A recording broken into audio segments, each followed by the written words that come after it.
Hər kəsə salam. Mövzumuz söz yaradıcılığı. Söz yaradıcılığı dil haqqında elmi xüsusi bir bölməsidir. Bu bölmədə sözlərin hansı üsul və vasitələrlə yaranmasından bəhs olunur. Dilimizdə söz yaradıcılığı leksik, morfoloji və sintaksis yolla yaranır. Hansı yolla? Leksik, morfoloji və sintaksis yolla yaranır, əsaslanır.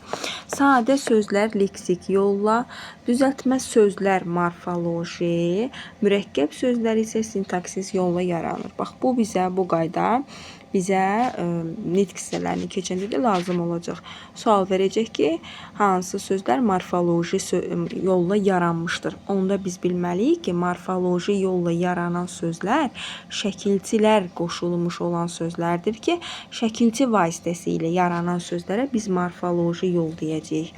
Amma desə ki, hansı sözlərdir ki, sintaksis yolla yaranıb? Sintaksis yolla dedikdə artıq biz nəyə götürəcəyik? Mürəkkəb sözləri götürəcəyik ki, bu da sintaksis yolla. Yəni, hər ayrı-ayrı söz biz bilirik də mürəkkəb söz nədir? İki və daha artıq sözün birləşməsindən yaranan sözlərə mürəkkəb sözlər deyirik. Deməli, mürəkkəb söz iki dənə sintaksis vəziyyəti, funksiyası olmuş sözlər sintaksis yolla yaranan mürəkkəb sözlər adlanır. Əgər söz öz əvvəlki mənasını saxlamaqla yeni bir mənada işlənərsə, o leksik üsulla yaranan söz olar. Amonim sözlərə aiddir onlara. Lakin dilimizdə söz yaradıcılığının əsas vasitələri bunlardır. Birinci nədir? Leksik şəkilçi vasitəsilə. Baxın, leksik şəkilçi vasitəsilə, yəni morfoloji yolla. Leksik şəkilçi vasitəsilə morfoloji yolla yaranan sözlər. Qapçı, evdəki, qaçış və s. 2 və daha artıq. Baxın, indi 2 və daha artıq sözün birləşməsi elə sintaksis yolla deməkdir. Məsələn, gözü tox, şəhərlər arası, Məmmədəli və s. Sözün gələrək quruluşca növünə. Sözün quruluşca növü dedikdə ağlımıza gələcək sadə, düzəltmə, mürəkkəb. Sözlər quruluşca 3 yerə bölünür. Sadə, düzəltmə, mürəkkəb. Sadə sözlər, baxın, sadə sözlər bir kökdən və yaxud da qrammatik şəkilçi vasitəsilə, burada qeyd olunmayıb, qrammatik şəkilçilərin vasitəsilə olan sözlərə biz sadə sözlər deyəcəyik. Yəni, kitab, burada yazıram,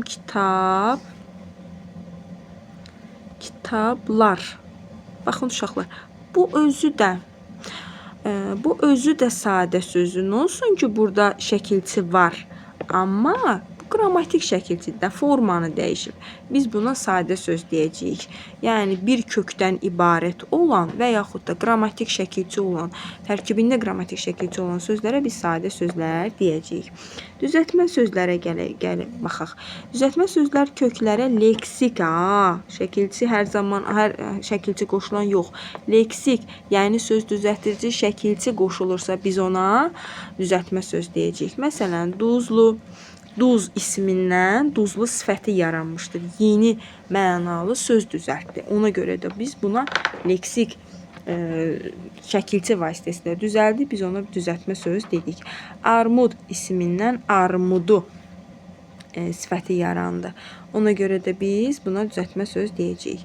Yadda saxlamaq lazımdır ki, yeni düzələn sözün öz kökü ilə məna bağlılığı olur. Bax, buna mütləq diqqət etməliyik. Niyə? Çünki bu bizə çox lazım olacaq.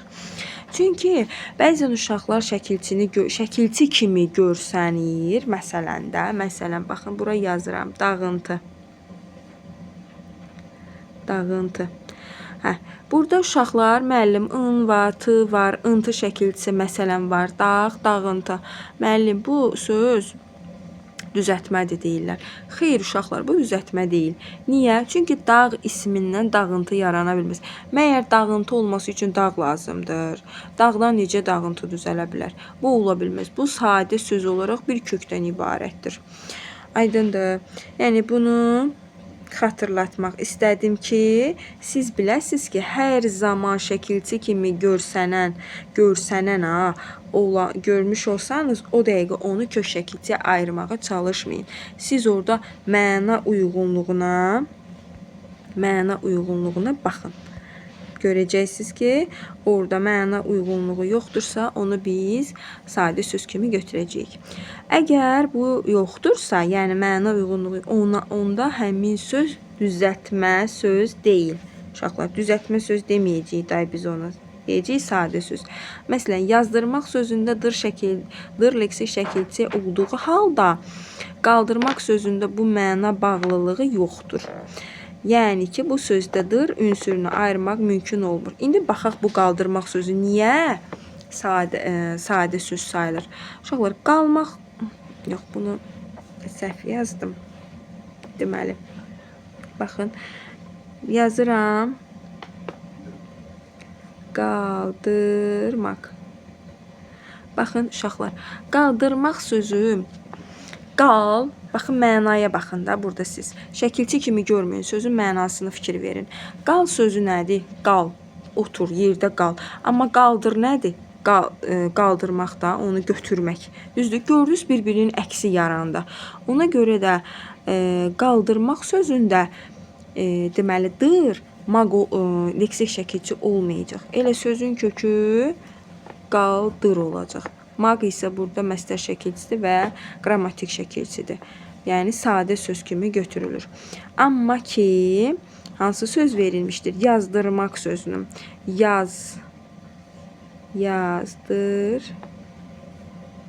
Yazdırmaq sözünə gəlin baxaq indi. Görək, bu da o qaydaya mı tabidir?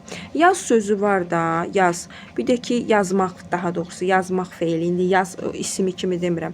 Yaz nəysə otur yaz, hekayə yaz, əsər yaz, nə yaz. Yaz. Amma yazdır, kiməsə də yazdır. Gördünüz, bu da var. Yazır ki, kiməsə yazdırmaq da olur da. Ona görə burada sözümüzün kökü yaz, yazdır. Leksik, maq da yenə məstər şəkilçisi kimi, qrammatik şəkilçisi kimi götürülür. Yəni, mütləq ki, mənaya mütləq fikir vermək lazımdır ki, onun leksik və qrammatik, daha doğrusu düzəltmə və sadə olduğunu biləsiniz. Başqa qaydaya baxırıq.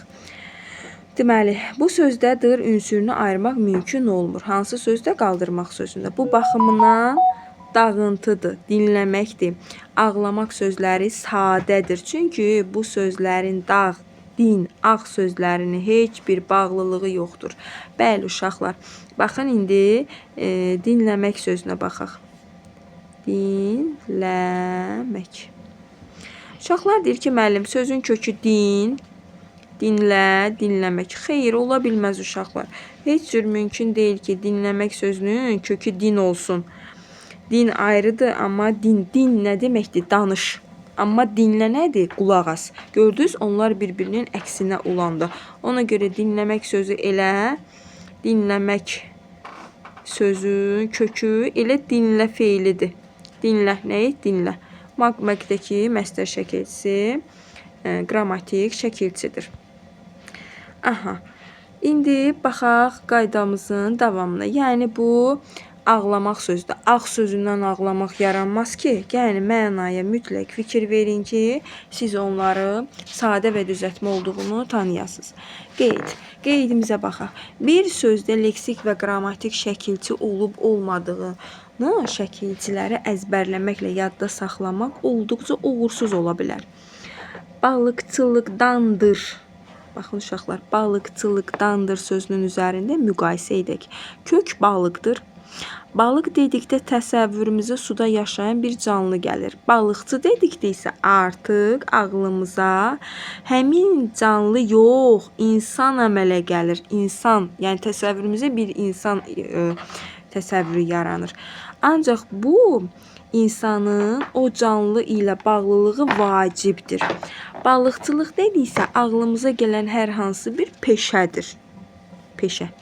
Yəni, hər üç söz fərqli mənanı verdi. Bu fərqli mənanı isə leksik şəkilçi nə vasitəsilə? Leksik şəkilçi vasitəsilə hesabına yarada bilirik. Balıqçılıq bir peşədir. Balıqçılıqdan peşədir. Yəni, mənada dəyişiklik olmadı. Ağlımızda yeni də peşə gəldi. Yəni, balıqçılıqdandır sözündə eyni hal baş verdi. Deməli, nə olsun ki, orada dandır şəkilçisini əlavə etdik. Yenə də balıqçılıqdan söhbət getdi. Deməli, bu sözdəki dan və dır şəkilçisi yeni mənanın yaranmasında iştirak etmədikləri üçün qrammatik şəkilçidir. Forma dəyişdi. Vəssalam. 2 və daha artıq sözün birləşməsindən əmələ gəlib yeni məna bildirən mürəkkəb sözlər deyilir. Sözlərə mürəkkəb sözlər deyilir. Mürəkkəb sözlər müxtəlif yollarla yaranır. Baxın uşaqlar, müxtəlif yollarla, defislə, bitişik, ayrı. İndi baxaq. Birinci nə göstərmişik? İki müxtəlif mənalı sözün birləşməsi ilə. İki müxtəlif mənalı. Baxın, hər bir sözün açarı var, açarı. Hər müxtəlif iki mənalı sözün birləşməsi. Yarımada, bağa yarpağı, su iti, bugünkü, ayaqqabı. Ayaq ayrı sözdür, qabı ayrı sözdür. Görürsünüz, tamamilə fərqli mənaları var ayrı-ayrı sözlərin. Amma birləşib mürəkkəb söz əmələ gətirmişdir. Sonra ikinciyə baxırıq. Yaxın mənalı sözlərin birləşməsi ilə. Məsələn, qohum qardaş, taxta şalban, həyət baca, qoyun quzu, toyuq cücə, ölüm itim. Gördünüz, yaxın mənasıdır. Yaxın mənalı sözlər yaradıb mürəkkəb sözü. Sonra gəlir eyni sözün təkrarı ilə. Tez-tez, ağır-ağır, gec-gec. Yəni bu rahatdır ki, eyni söz təkrar olunub, bu mürəkkəb söz əmələ gətirmişdir. Daha sonra antonim sözlərin, yəni əks mənalı sözlərin birləşməsi ilə. Məsələn, gec, tez, dost, düşmən, gecə, gündüz və s. Daha sonra birinci hissəsi qeyri, külli, əks, əksvitsə, eks, kontr, ober sözlərindən ibarət olan mürəkkəb sözlər və tərəflərindən biri ayrılıqda işlənə bilməyən düzəltmə sözlər, mürəkkəb sözlər defislə yazılır. Yəni ki, uşaqlar, qeyri-adi defislə yazıldı. Qeyri-ixtiyari, külli-ixtiyar, eks-prezident, vitse-admiral, ober-leytenant, az-maz, əzik-üzük, uzun-uzadı, ala-bula və s. sözlər defislə yazılır və mürəkkəb sözlər sayılır uşaqlar. 6-cı hissəyə baxaq. Mürəkkəb feillər və mürəkkəb sayılar ayrı yazıla bilər. Deməli, mürəkkəb feillər və mürəkkəb sayılar ayrı yazıla bilər. Məsələn, deyirik, daxil olmaq, namaz qılmaq, bir çox, oxuya bilmək, bir sıra, 11, kömək etmək, dua etmək və s. feillər, mürəkkəb feillər sayılmış olur. Bura qədər sağ olun uşaqlar.